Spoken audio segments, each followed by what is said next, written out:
Pune Porsche car प्रकरणातून सुटला कुटुंबाचं सेलिब्रेशन। नोटांचा हार घातलेलं हे सेलिब्रेशन नक्की कुठलं? अग्रवाल कुटुंबानं खरंच मुलासाठी सेलिब्रेशन केलं?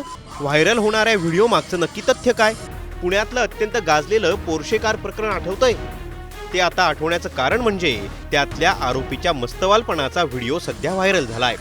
गळ्यात नोटांचे हार, मोठमोठ्याने गाणी आणि डान्स। हा व्हिडिओ पाहिल्यानंतर नेटकऱ्यांचा चांगला संताप झाला। ज्याने एक तरुणीचा जीव घेतला त्याचं सेलिब्रेशन करताना बघून तळपायाची आग मस्तकात जाते। या व्हिडिओमुळे अग्रवाल कुटुंब पुन्हा एकदा वादाच्या भोवऱ्यात सापडलंय। हा व्हिडिओ पाहिल्यानंतर आता लोक संतापून एकच प्रश्न विचारतायत, दोन तरुणांचे जीव गेले, मग हा जल्लोष कशासाठी? म्हणूनच प्रश्न पडतो, खरंच अग्रवाल कुटुंबानं हे सेलिब्रेशन केलं का? या व्हिडिओत नक्की कोण कोण आहे? हा व्हिडिओ कुणी आणि कधी काढला आणि हा व्हिडिओ समोर कसा आला? या सगळ्या प्रश्नांची उत्तरं आम्ही तुम्हाला या व्हिडिओत देतोय, त्यामुळे हा व्हिडिओ शेवटपर्यंत पहा।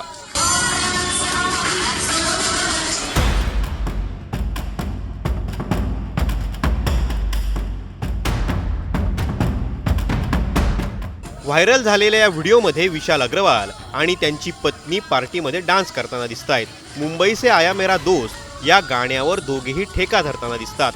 गळ्यात नोटांच्या माळा, आजूबाजूला जल्लोषाचं वातावरण आणि हे सगळं पाहून सोशल मीडियावर संतापाची लाट उसळली आहे। कारण हा तोच अग्रवाल परिवार आहे ज्यांच्यावर आपल्या अल्पवयीन मुलाला वाचवण्यासाठी संपूर्ण यंत्रणा वापरल्याचा गंभीर आरोप झाले होते। 19 मे 2024 पुण्यातील कल्याणी नगर चौक, भरधाव पोर्शे कार आणि एका क्षणात दोन तरुणीचा जागीच मृत्यू। दोघेही IT इंजिनियर्स। आरोप असा आहे की 17 वर्षांचा अल्पवयीन मुलगा दारूच्या नशेत पोर्शे कार चालवत होता। अपघात इतका भीषण होता की या अपघातात दोघांचाही जागीच मृत्यू झाला। देशभरातून संताप व्यक्त झाला, पण त्यानंतर जे घडलं त्याने लोकांचा संताप आणखी वाढवला। अल्पवयीन आरोपीला सुरुवातीला केवळ 300 शब्दांचा निबंध लिहिण्याच्या अटीवर जामीन देण्यात आला। रस्ता सुरक्षा या विषयावर निबंध लिहा आणि बाहेर पडा। या निर्णयावर देशभरातून टीका झाली आणि त्यानंतर तपासात धक्कादायक खुलासे झाले।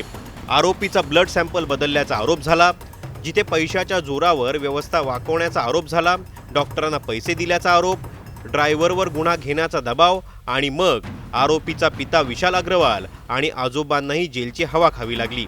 पण आता जामिनावर बाहेर आल्यानंतर या पार्टीचा व्हिडिओ समोर आल्यानं लोक संतापलेत। दरम्यान हा व्हिडिओ 2023 मधला असल्याचं कळतंय। याबाबत आता अग्रवाल कुटुंबानंच खुलासा केलाय। त्यामुळेच प्रश्न पडतो, हा व्हिडिओ नक्की आहे कधीचा आणि हे सेलिब्रेशन नक्की कसलं करतायत? तर हा व्हिडिओ आहे 2 सप्टेंबर 2023चा, विशाल अग्रवाल आणि त्यांची पत्नी शिवानीच्या लग्नाचा वाढदिवसाचा। या दिवशी यांच्या लग्नाचा 25वा वाढदिवस होता। यासाठी अख्खं अग्रवाल कुटुंब आपल्या जवळच्या नातेवाईकांसह गोव्यात पोहोचलं। यासाठी एक आलिशान हॉटेल बुक करण्यात आलं आणि याच हॉटेलमध्ये त्यांच्या लग्नाचं सेलिब्रेशन झालं। याच सेलिब्रेशनमध्ये या दोघांचाही मुलगा सामील झाला। त्याचवेळी त्यांना नोटांचा हार घालण्यात आला आणि मुंबई से आया मेरा दोस्त हे गाणं वाजवण्यात आलं। या सेलिब्रेशनचा व्हिडिओ अग्रवाल कुटुंबातीलच एका व्यक्तीने शूट केला होता।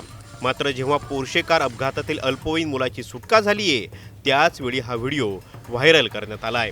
हा व्हिडिओ आताचा असल्याचं भासवत अग्रवाल कुटुंब कशा प्रकारे व्यवस्थेची खिल्ली उडवतंय असं भासवलं जातंय। मात्र टाइम्स नाऊ मराठीच्या पडताळणीत हा व्हिडिओ जुना असल्याचं समोर आलंय। हा जुना व्हिडिओ नवा असल्याचं भासवल्यानं नेटकरी चांगलेच भडकलेत। व्हिडिओ पाहिल्यानंतर सोशल मीडियावर संतापाची लाट उसळली आहे।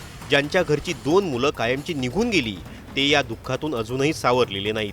मग आरोपी कुटुंब इतक्या थाटात सेलिब्रेशन कसं करू शकतं असा सवाल सोशल मीडियावर विचारला जातोय। अनेकांनी हा व्हिडिओ म्हणजे मृतांच्या कुटुंबियांच्या जखमेवर मीठ चोळण्यासारखा असल्याची प्रतिक्रिया दिली आहे। मात्र हा व्हिडिओ जुना असल्याचं आता समोर आलंय। अशा प्रकारे जुना व्हिडिओ व्हायरल करून मृतांच्या कुटुंबियांना त्रास झाला नसेल का? ही जाणीवपूर्वक कृती केल्यानं अनेकांना संभ्रम झाला आणि त्यांची मानसिक स्थिती बिघडली नसेल का? आणि सोशल मीडियात अशा प्रकारे भ्रमित करणाऱ्या व्हिडिओंमुळे सामाजिक परिस्थिती बिघडली तर त्याला जबाबदार कोण?